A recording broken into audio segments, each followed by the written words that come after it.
How are you? Good to see you. Come on in.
Okay, switching into another area. International relations. What does colonialism mean? Well, like any term about human affairs, it covers a vast range. There's all kinds of colonialism. I mean, the worst kind of colonialism is what's called settler colonialism, like the United States or Australia or Israel now to a lesser extent. A settler colonialism, like the United States and Australia, means you exterminate the indigenous population. Maybe not 100%, but pretty close. So that's the absolute worst kind of colonialism. That's us. There's other kinds of colonialism which are less extreme. So take we were talking before about Wilson and Haiti and Clinton and Haiti. Okay, it's a form of colonialism in which you effectively take over the country for your own benefit, get as much as you can out of it, drive the population into, destroy the agricultural system, drive the population into cities, all for the most benign reasons, great economic, progressive reasons. And you end up with, say, the earthquake that just happened. That's another kind of colonialism. Other kinds are, and there's many other kinds. So, say take the U.S. and the Philippines, which happened to be an innovation in imperial history. The U.S. invaded the Philippines about a century ago. It killed a couple 100,000 people. It was vicious racism. I mean, these guys, unbelievable racism. People here weren't even sure whether the Filipinos were humans or apes. They were exhibited in international fairs and that sort of thing. I mean, it was just horrendous when you look back at it. Of course, all for the most noble reasons. We're uplifting them, Christianizing them, giving them civilization, the usual stuff.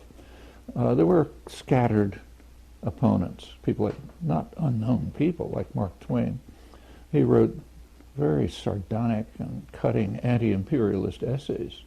Now, he wasn't hanged. He didn't have his brains blown out, but they were suppressed. In fact, I think they finally came out around 20 years ago in some scholarly edition that nobody ever read, Syracuse University Press. But they were there. There was an anti-imperialist league. But it just...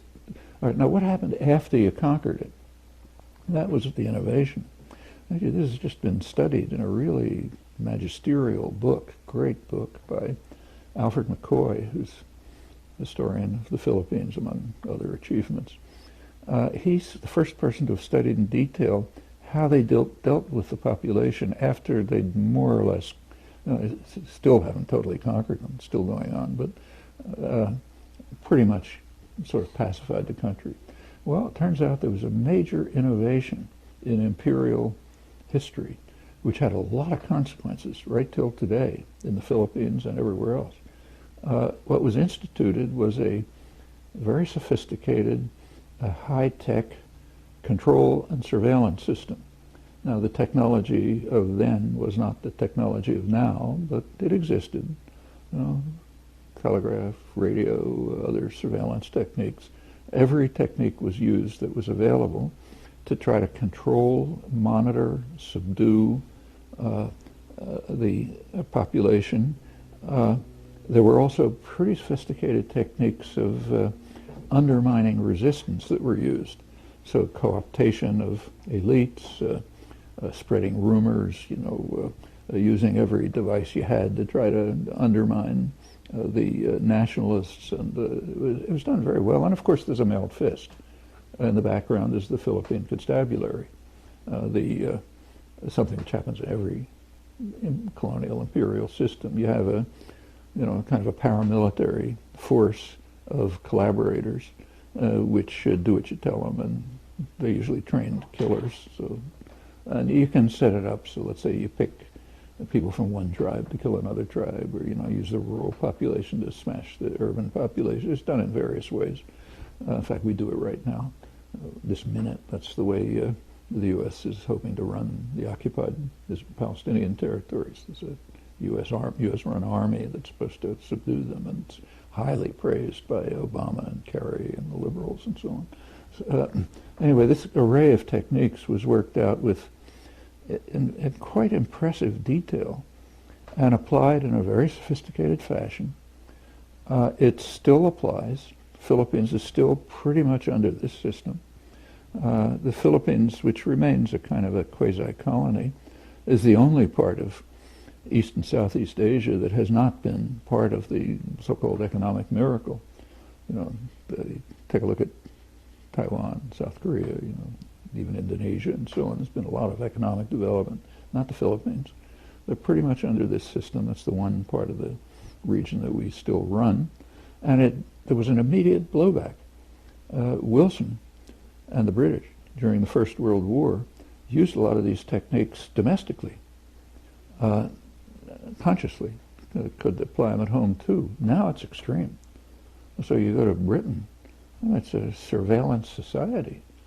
Cameras on every street corner, you know, the allegedly anti-terror devices. I mean, here too, you know, Patriot Act. So it's a very, these are, and the U.S. applied them in other countries right away. So Haiti, Dominican Republic, you know, Nicaragua. Well, that's another kind of colonialism. And it makes a lot more sense than occupying the country. It works much better, it's cheaper, it can work very effectively. In the Philippines, it's 100 years, you know. It develops techniques to apply back home for controlling and subduing populations and breaking them up and so on. Well, that's another kind of colonialism. In any event, to get back to your question, there's no answer to what is colonialism. It's just one form in which powerful systems subdue others, and they subdue their own population. There's nothing new about that. I mean, that was pointed out by Adam Smith. Like, you know, he's not a fool. I mean, what he pointed out, and what the international affairs specialists don't seem to understand, is that you want to understand how a country works, you cannot ignore the domestic distribution of power.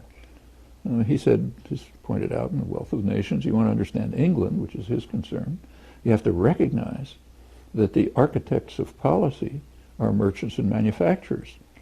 And they set policy up so that their interests are very well dealt with, even though the impact on the people of England may be grievous. And of course, elsewhere it's even worse. What he called the savage injustice of the Europeans is horrible. It's basically a truth, an enduring truth about power systems. The British Empire in India, the cost of... There was a cost to the British Empire. Borne by the population. By the populations there and by the population of England. Borne by the population And the population of England, who were also kind of colonized. And redistribute the wealth. Yeah, so it's a class war, you know. Okay, that's true, and it's true for just about every imperial conquest. And as I say, the most extreme form is just extermination, like settler colonialism. Okay, at the other end of the spectrum, in the best sense of the word, what do you think internationalism means or implies or constitutes? Internationalism should be what what has always been at least the terminology of the left. I mean, unions are called internationals. I mean, not because they are internationals, but because they ought to be. And their initial creation was motivated in part by the idea that we ought to be concerned with working people and peasants and other oppressed people around the world. Solidarity, international solidarity, was the core ideology of unions. The internationals that were formed are called internationals because that's what they were supposed to be committed to. The World Social Forum today, which is about as close as there is gathers. I mean, if we weren't so totally, caught up in crazed ideology, we'd call the World Social Forum the one pro-globalization group in the world. I mean, it's not Davos, where you get a bunch of rich people talking about how to enrich yourselves, which is called globalization.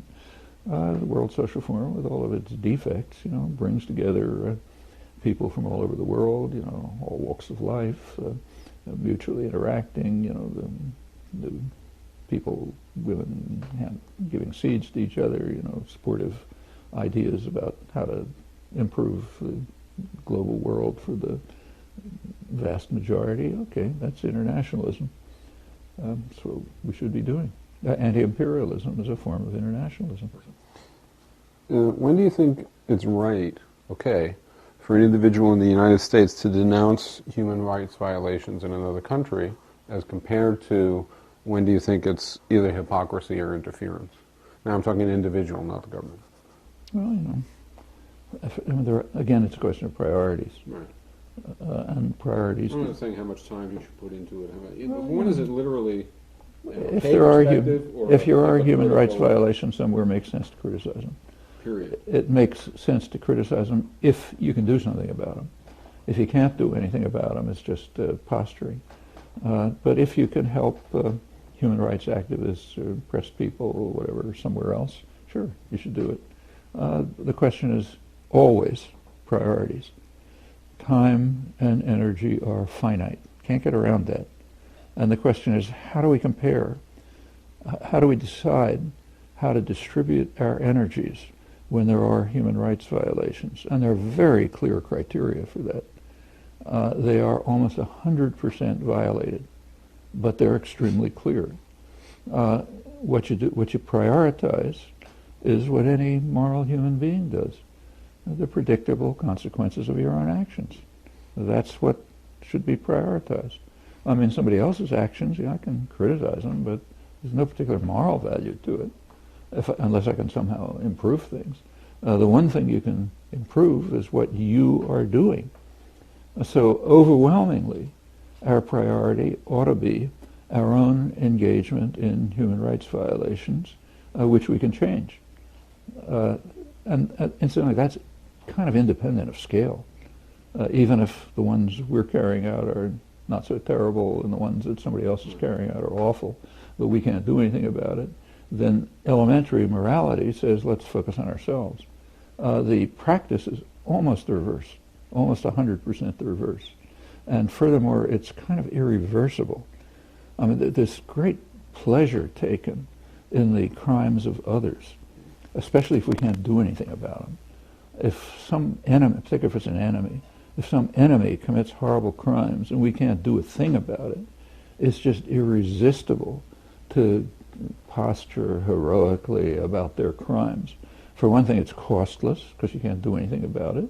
And for another thing, it shows how noble you are. Another thing is you can lie like a trooper. You can say anything you want. And if anybody says, well, man, maybe that's not quite accurate, you can come back and say, oh, you're a genocide supporter, you're in favor of Holocaust. So the whole stream of techniques is available. So it's just perfect. And intellectuals just love it, And in fact, you see it all over the place. I mean, there's even a new literary genre that developed in the last 10 or 15 years, which is very highly respected. And that is castigating ourselves for not criticizing strongly enough the crimes of others. That's just marvelous. For one thing, you're criticizing ourselves, so look how moral you are. and you're criticizing ourselves for not doing enough about the crimes of enemies, which we can't do anything about. And in fact, if you look at the literature on this, it's astonishing. I mean, it's carried out like almost to a T. It's like a caricature of itself. And the people are nice people. Actually, I know some of them. You know, perfectly nice people, perfectly decent. They think we ought to really sacrifice ourselves, you know, and castigate ourselves for not doing enough about, say, Pol Pot's genocide, which there was no suggestion about what to do about. But meanwhile, totally ignore everything we're doing. Totally. Another international kind of concept and issue, self-determination. What does it mean? What sort of right is self-determination? And under what circumstances are people entitled to exercise the right, and conversely, when are people not entitled to exercise it? Again, like most things, I don't think you can give a blanket answer. It depends on circumstances. Well, you know, from one point of view, everybody has a right of self-determination. Like you have a right to control your own life, just like individuals do. On the other hand, self-determination is not done in isolation. It has consequences for others. Okay, so you have to take that into account. Then you have to start balancing things. So like take, say, secession in the South, in the United States. Should Southerners have the right of self-determination? Well, who was asking for self-determination? White Southerners, not black slaves. So it wasn't that the South was asking for self-determination. On the contrary, a large part of the population, which didn't have a voice, was opposed to self-determination for the white masters. There are lots of other questions, and the same is true in every other place. I mean, I think there's, you know, you pick the case that you find a complexity of considerations, and you have to kind of work your way through them. But I do not see how there can be formulas about this, because self-determination, while a value, is only one of many values. And as in human affairs generally, values often conflict. Do you have views about international structures, new international structures, that might better protect, you know, the weak, the poor? People are subject to violations, starving, imposed upon, etc. Actual institutional structures that could, you know. Interesting, but I'm pretty much in the mainstream of American public opinion on this. Totally different from elite opinion or anything that's articulate. But if you look at American public opinion, which I've written about it, and you kind of reviewed the polls, and they're pretty standard and consistent, and nobody really doubts them. Considerable majority of the public, quite a large majority, think that the United Nations, not the United States, ought to take the lead on international crises. A majority of the population think we ought to give up the veto at the Security Council, and everybody ought to, and just follow the will of the majority, even if we don't like it. And, you know, it continues like this. Like, say, I haven't seen a poll recently after the huge propaganda offensives of the last couple of years, but two years ago, you know, before the huge propaganda offensives, about, I forget the exact number, but a considerable majority, take, say, Iran, the big issue, considerable majority of the population agreed with almost the entire world that Iran has the right to enrich uranium, as does any signer of the Non-Proliferation Treaty. I mean, what we read here is Iran is defying the world, you know, by some interesting definition of the world. The world means not just us, the government. Right. It means the U.S. government and whoever happens to agree with it. That's the world. It excludes the large majority of the population of the United States. It includes the non-aligned countries, which is most of the world, who vigorously support it, and so on. But yeah, I think they were right. I'm still talking about polls 2 years ago. Now it could be different. A large majority opposed threats of force against Iran. That is, they opposed the United States being a rogue outlaw state which violates the UN Charter. The UN Charter, though nobody will mention it, bars the threat of force in international affairs, meaning everybody in the American political system is a criminal. Because across the board, it's all options have to be open. Well, the population opposed that. A very large part of the population, I think it was around 80%, thought the United States should live up to its legal obligation, legal determined by the World Court, to observe the Non-Proliferation Treaty, meaning make good faith efforts to eliminate nuclear weapons. That's the last time I saw 80%. The most interesting vote in this connection, just keeping to the top issue in international affairs, is a huge percentage. Again, I don't remember the numbers, but it was quite large. Thought that we should establish a nuclear weapons-free zone in the Middle East. Now that's the right answer to the problems such as they are that are arising. Technically, the United States says, yeah, sure, but of course nothing being done about it. A nuclear weapons-free zone, it's a very interesting concept. If you're really interested in non-proliferation, like Obama claims he is, the one thing you'd support is nuclear weapons-free zones. Those are, they're small steps, but steps towards reducing the threat of nuclear weapons and proliferation. And the facts are extremely revealing. I'll run through some of them. With regard to the Middle East, there's overwhelming popular support around the whole world. The United States and Britain, of course, what that would mean is no nuclear weapons in Iran or Israel or U.S. forces deployed there. That would be a nuclear weapons-free zone. That's why it's not even on the agenda, except for the population. Well, it would be an important step. It's feasible, inspection procedures, of course, and so on. But it's technically feasible, and it would mitigate, perhaps eliminate whatever dangers there are. But it's not on the agenda. Also not mentionable is that the U.S. and Britain have a very strong commitment to this, very strong commitment. The reason is because of something that is unutterable. When the U.S. and Britain went to war with Iraq, they tried to provide a very thin legal cover for it. And what they appealed to is a Security Council resolution, 687, from 1991, which called on Iraq to eliminate its weapons of mass destruction. And the story was they hadn't done it, so we had a right to invade. But if you read that resolution, it calls for the establishment of a nuclear-free weapons zone in the Middle East. So therefore, the U.S. and Britain, way more than any other country, are committed to this. Well, you can't talk about it because it's like pornography or something worse. But those are the facts. Population supported it. Could eliminate problems. It gets much more interesting than this. There are nuclear-free weapon zones in the world. One was just finally achieved in Africa after a lot of negotiations. It's being blocked by the United States. The reason is that the African Union, all of it, regards the island of Diego Garcia in the Indian Ocean as part of Africa, because it's a part of Mauritius, which is part of the African Union. Well, Britain, under U.S. orders, kicked out the whole population some years ago, illegally, of course, in order to build a big U.S. military base. So Britain didn't accept the African Union agreement because the master says you can't do it. They're very loyal. The U.S. refuses to accept it.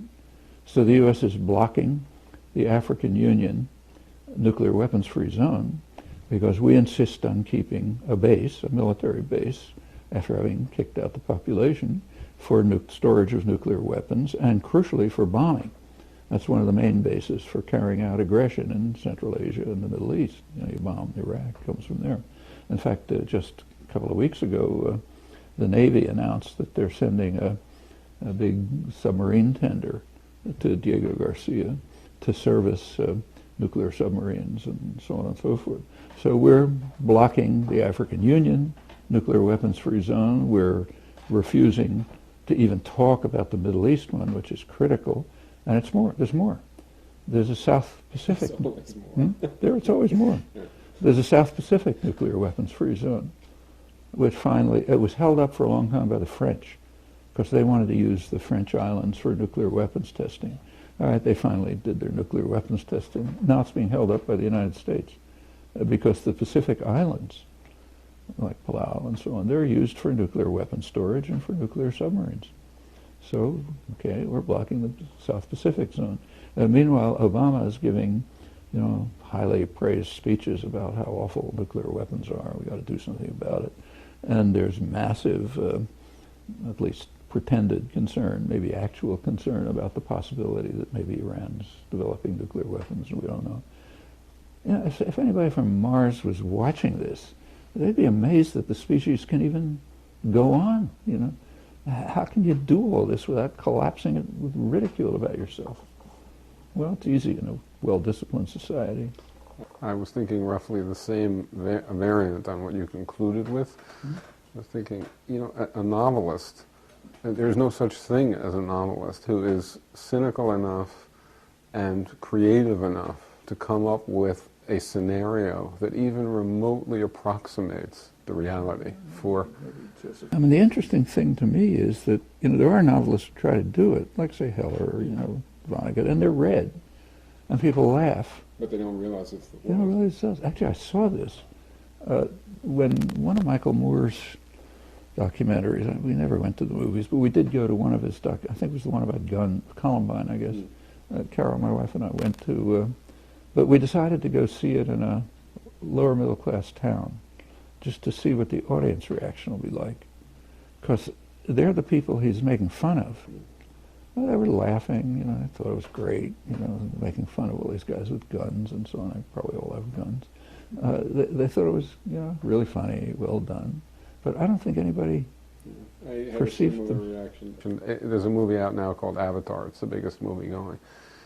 I don't see how it's possible for a human being to look at that and not realize that the thing that's being presented is based on Indochina, and is, I mean, yeah, it is. It's just clear. And they even took some film footage and altered it. But you can, if you've seen it all, you can see it. And it's, you know, so it's this horrendous critique of imperial kind of attitudes and everything else. The audience absolutely loves it, and don't realize it's about Iraq also. I mean, it's just clear. I don't know about you're younger than I am, but when I was growing up, you know, I was a radical kid, you know, writing about anarchism, this and that. We were playing cowboys and Indians. Yeah. And we were killing the Indians. You know. I mean, I sort of knew in some corner of my mind there's something wrong. Maybe with this isn't totally perfect. But, okay, so like the other question that I asked earlier, or questions that I asked earlier, the mistakes that you think the anti-war movement has made over the years, and things that maybe we should have done differently, and different approaches that we make in the future. Clearly we've had some successes, even some significant successes, but on the other hand, we've also failed in some sense. Well, so what do you think we've done that we did that wasn't so wise, and things that we should have been doing? I think there are a lot of things that could have been done a lot better. For one thing, sectors of the anti-war movement, and we know who they were, very, you know, nice people, all our friends and so on, undertook tactics. If you're undertaking some, you know, always, if you're any kind of an activist, you know, you're picking something you decide to do, you have to make a distinction between two kinds of tactics.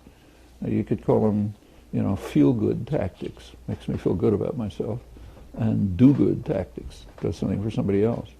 Well, you know, the anti-war movement dissolved to a large extent into feel-good tactics, which were harmful. In fact, the Vietnamese were aware of it. Like they, you know, I talked to them, you know, what they liked was quiet, nonviolent demonstrations, you know, a group of women standing quietly somewhere. What they didn't like was what was being done, say weathermen. These are tactics that are understandable from the point of view of the people. They were frustrated, they were bitter, nothing was working. Okay, let's go out and smash some windows. Or let's go out and have a fight in a Third Avenue bar and show the people we're authentic and so on. Well, you know, these are like just gifts to the ultra-hawks. They helped build up support for the war. And it was obvious they were going to have that effect. And a lot of it was that. I mean, a lot, especially as the movement sort of, you know, kind of dissolved into sects, like after '68, a lot of it was that.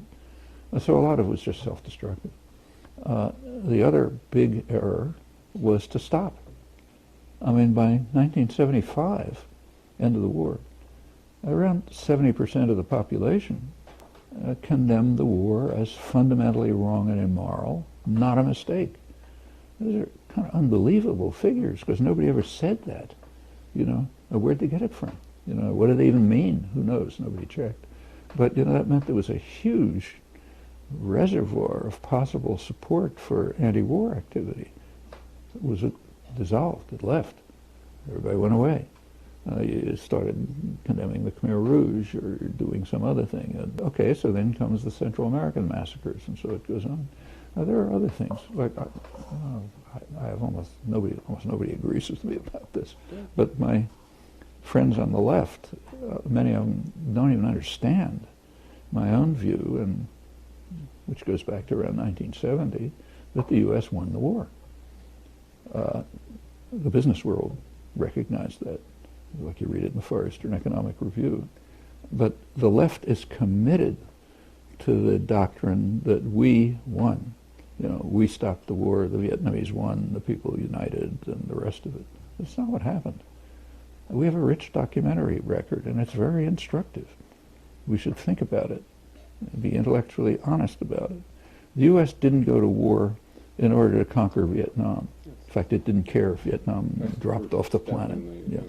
It didn't care. You know. But it went to war for good reasons. You would think people in the movement would understand that. And, you know, it was kind of always pretty clear, but we have a rich documentary record. In fact, I've had it since since the Pentagon Papers. They went to war for the usual reasons. The mafia principle, which is the dominant principle in world affairs. You know, the Godfather does not accept disobedience. It's dangerous. If one country gets away with disobedience, no matter how tiny it is, somebody else will get the idea, and you know, they'll be disobedient. Pretty soon the whole system erodes.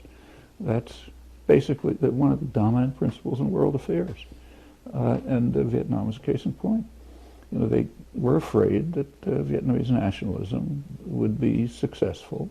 You'd have successful economic development. It would, like, to use Kissinger's terminology, it would be a virus that would spread contagion.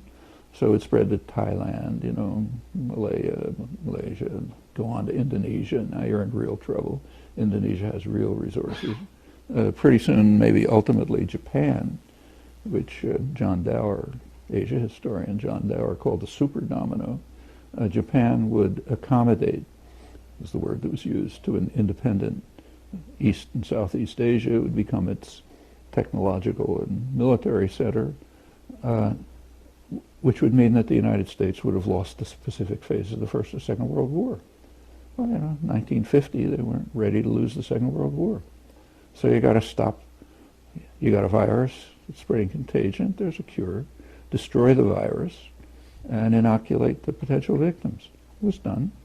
South Vietnam was pretty much destroyed even, you know, by 1965, and the rest of Indochina not long afterwards, never be a model for independent development. The surrounding countries were inoculated by vicious dictatorships. The most important was Indonesia, really rich. In 1965 came the Suharto coup, greeted with total euphoria in the United States. You know, killed maybe 1 million people, destroyed the only mass popular organization, you know, opened the country up to the West. No more accommodation, you know, no more contagion. In fact, with George Bundy, who was not a total fool, and later he was a national security advisor for Kennedy and Johnson. Later years, in retrospect, he said, you know, in retrospect, we should have stopped the war in '65. He was right. Vietnam was already essentially destroyed, no virus. Indonesia, the big prize, is inoculated. You got a vicious military dictatorship, our kind of guy, as Clinton called him. So, you know, Japan's safe, and it'll be on our side. So what's the point of destroying the rest of the place? It's a waste of time. Okay, I think the anti-war movement should understand that, because that's a pattern that is followed over and over again. It is a dominant principle of international affairs. It makes perfect sense. It's kind of interesting. It's sometimes ridiculed, like the domino theory. Who believes that? Ha ha ha. Yeah, everybody believes it because it's true. The world's mostly run like the mafia. And if you don't understand that, you're not going to understand the next thing that happens in the world. In fact, that's part of the reason for the incredible antagonism to Iran. Why Iran? I mean, there's a terrible government. There's a lot of terrible governments, like Saudi Arabia is a lot worse. Well, they were disobedient. You're not going to let them get away with it. In fact, it's even said. It says, well, they took hostages. How can we let them get away with that? Disobedience. Cuba is a striking example. I mean, for decades, the majority of the population has been in favor of normalizing relations with Cuba. Okay, disregarding the population is normal. The business world is in favor of it, has been for a long time. Big sectors, energy, agribusiness, pharmaceuticals, really powerful sectors. But we can't do it. We've got to keep punishing them because they were disobedient. And you don't get away with that. When you encounter, which you do on an incredibly regular basis, as this discussion reveals, the extent of horror, how do you get through all that and go right back to work again? Actually, going back to work is one of the cures of it. If you can't, if there's nothing you can think of doing, then you just collapse. Maybe you decide to give up, or you just go into a deep depression. But if you can keep, if you can keep working, that's a cure. There's an advantage there for you. Yeah. No, I don't mean just time and access and resources. I mean that you're in a position to feel like when you write, when you speak, even if it's not having a gigantic effect and it's not transforming everything right away, it's perfectly plausible. In fact, you'd have to be a bit delusional to think it was having no impact. Yeah, there are a lot of other people who will feel that what they're going to do is going to have zero impact. Well, and they get crushed. I mean, the fact of the matter is, realistically, I know that there's very little impact. But it's for me. It gives me something to do. It gives me something to, feel that I'm, say, doing the right thing. If it reaches some people, okay, good. But it's the same is true of, any organizer. You organize local people to, in a community, to say, get a traffic light where kids cross the street, let's say. That achieves something. It empowers people. Then they go on to the next thing. There's a difference between a person who works in a soup kitchen and who can clearly see the impact. It's not changing the whole world, but it's having a dramatic effect, often a bigger effect than leftists have on other people's human lives. And in fact, that's a reasonable question. Why should somebody in the United States not give their time and their energy to soup kitchens, to helping the poor, to doing something of that character, as compared to trying to build a movement that's going to change the whole system? The case of a soup kitchen versus organizing the community to get a traffic light. Organizing an anti-war movement, something on a larger scale. Well, let's take a small case. Trying to organize the community to get a traffic light. Now that not only has an advantage, kids can cross the street, but it empowers people. It can get them to understand, yeah, I can do things. It's not hopeless. I can go on. Well, that's working in a soup kitchen is great, but it doesn't have that effect. Agreed. Understood. But you can see how the choice between social welfare, etc. work and anti-war work, anti-capitalist work becomes a difficult choice for people. I think that the left is very disdainful and too quick to dismiss people who make a different choice than they make. Yeah, that's true. I mean, I certainly don't disdain people who work in soup kitchens. Like one of my daughters works for Oxfam. It's kind of what it is. You're trying to set up. But incidentally, the Oxfam projects that she works for, at least are designed to be like getting a traffic light.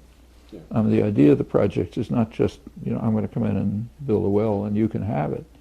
It's to try to get the communities to get started in doing something about their own lives. That's hard, but that's the goal. Okay, over the years you've obviously been subject to intense malicious scrutiny, to people attacking you for all kinds of things. They attribute views to you that you don't hold, or they spin views that you do hold in a manner that has absolutely nothing to do with the way you hold them, and so on. I get a lot of, tonight when I get home, let's do them one at a time. I have a couple hundred letters, and it comes all the time. People ask good questions. They say, I read this and that about you. What do you say? And so I say, fine, I'll look at it. In fact, the attacks are of interest in a number of respects. For one thing, there's sometimes correct ones. Okay, so I learned something. It's extremely rare, I should say. But there are cases where, I said something the wrong way, or maybe I made a mistake. Fine, I learned, and then I correct it. But you have to ask yourself, Am I getting my head blown off by a elite battalion trained in Fort Bragg? Well, that's what happens in U.S. domains. Is it happening to me? No. Okay, so people, lie and slander and vilify them. It's not exactly the worst thing that could happen. But I'm not so much worried about you. I'm not trying to deal with you here. I'm dealing with, again, the people who read it and are deterred from relating to ideas because of it. You've been slammed about Cambodia, Pol Pot, etc. What were your actual views? Obviously, you can't go through hundreds of pages, but your actual views about Cambodia and on Pol Pot. And why do you believe they elicited the attacks? First of all, I've been quite interested in this. I mean, I didn't write anything myself in those days. I was writing with Ed Herman.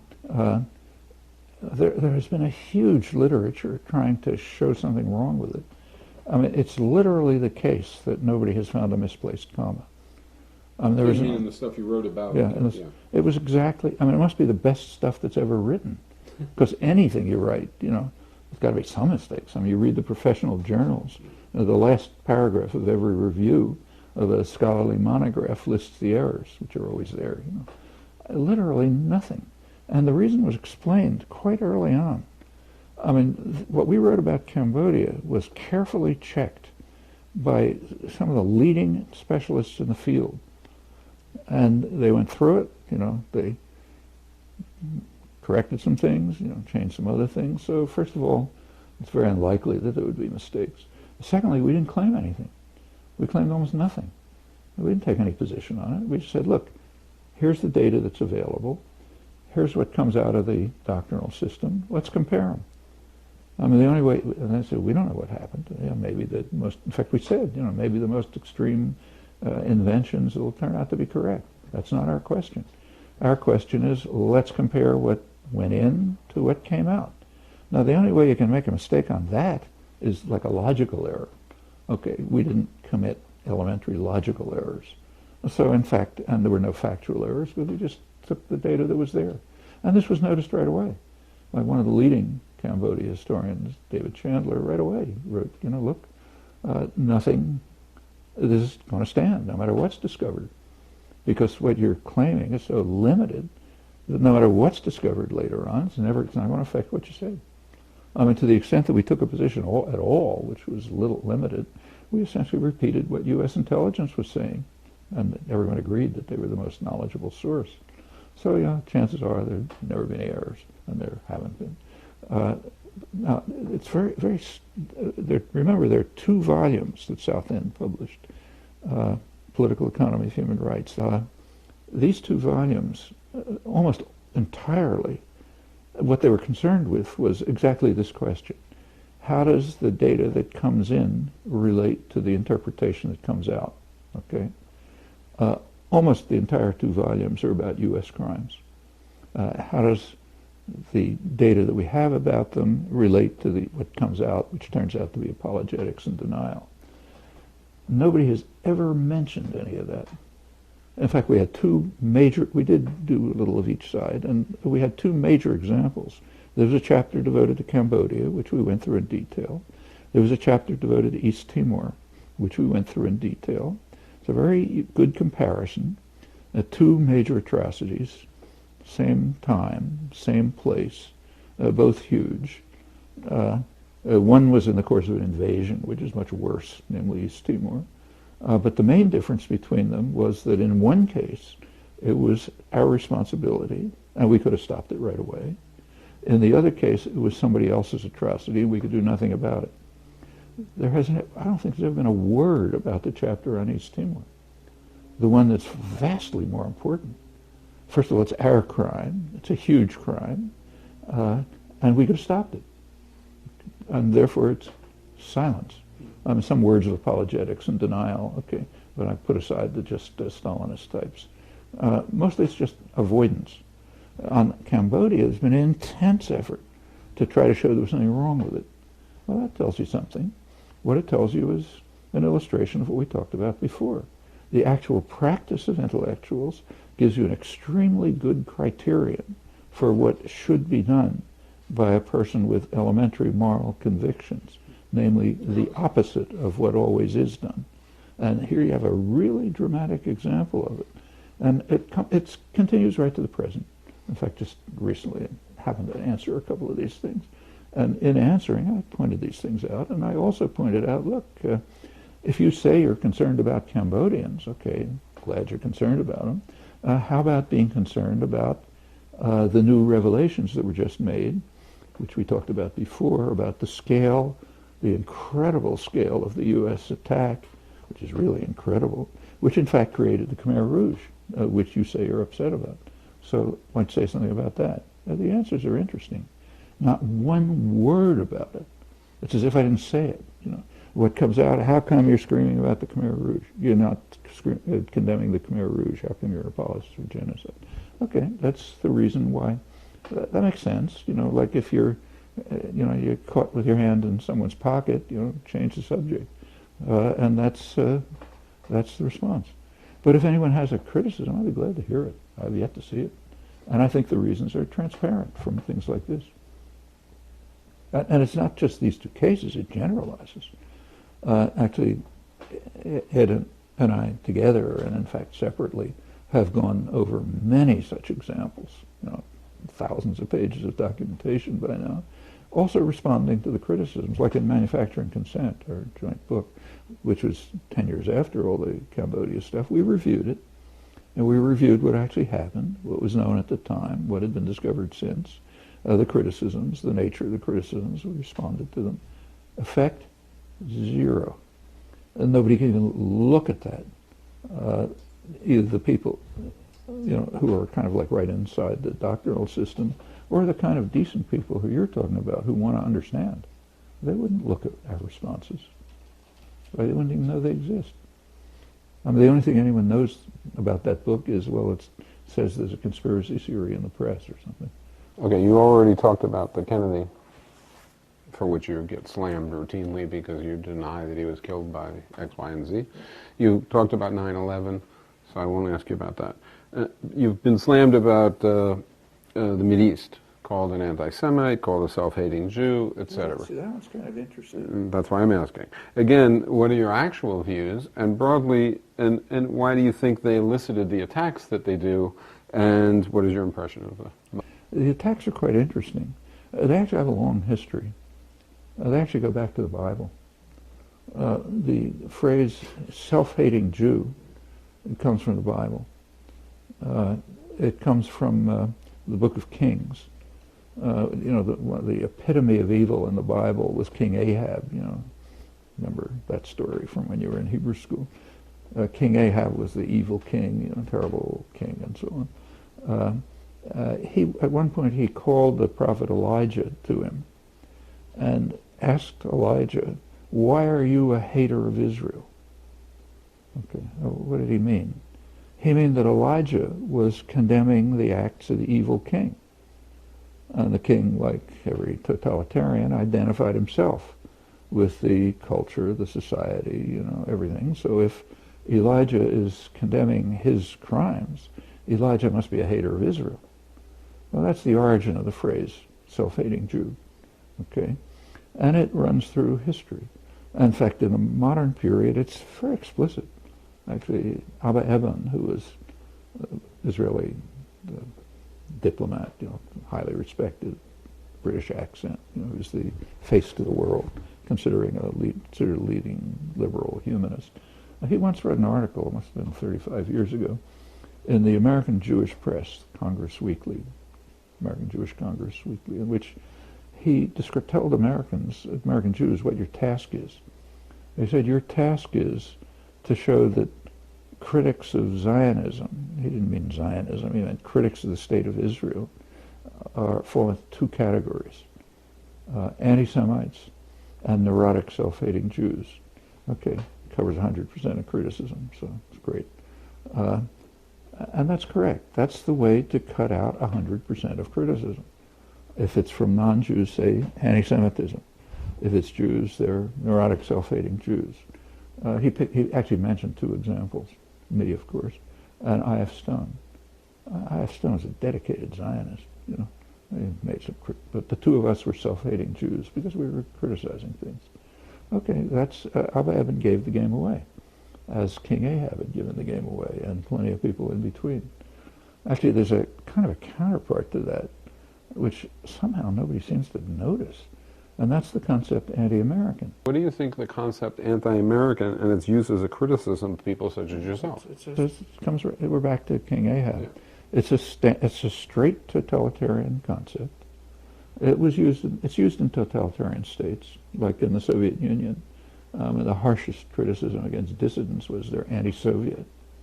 Okay, so say Sakharov was anti-Soviet because he attacked the crimes of the Kremlin. Was he against the Russian people? Was he against the Russian culture? Was Solzhenitsyn, saying the Russian people are awful? Quite the contrary. He was a Russian nationalist, extreme Russian nationalist. But they were anti-Russian because they were condemning the crimes of the state. And totalitarian states do identify themselves, it's part of the nature of totalitarianism, with the society, the culture, the people, and so on. I know of only one democratic country, more or less democratic country, which adopts this totalitarian concept. That's the United States. I mean, suppose that somebody in, say, Italy condemns Berlusconi, and they were called anti-Italian. People would collapse from laughter in the streets. In Italy. Hmm? In Italy, He's not Italian. He's attacking Berlusconi. But in a totalitarian culture, like Western intellectual culture, if you attack the holy state, you must be anti-American.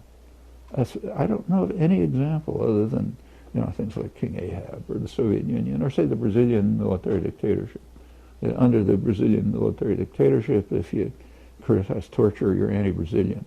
It's a totalitarian concept. What's quite interesting about the United States and England and a large part of Europe is that this totalitarian concept is accepted uncritically with regard to the United States. There are even books by people, considered liberal scholars. Paul Hollander at UMass, a respected scholar, called The Anti-Americans. Who are the anti-Americans? Well, you run through the list. It's people who criticize government policy. Okay, if you're a deeply committed totalitarian, so deeply you can't even see it, that's anti-American.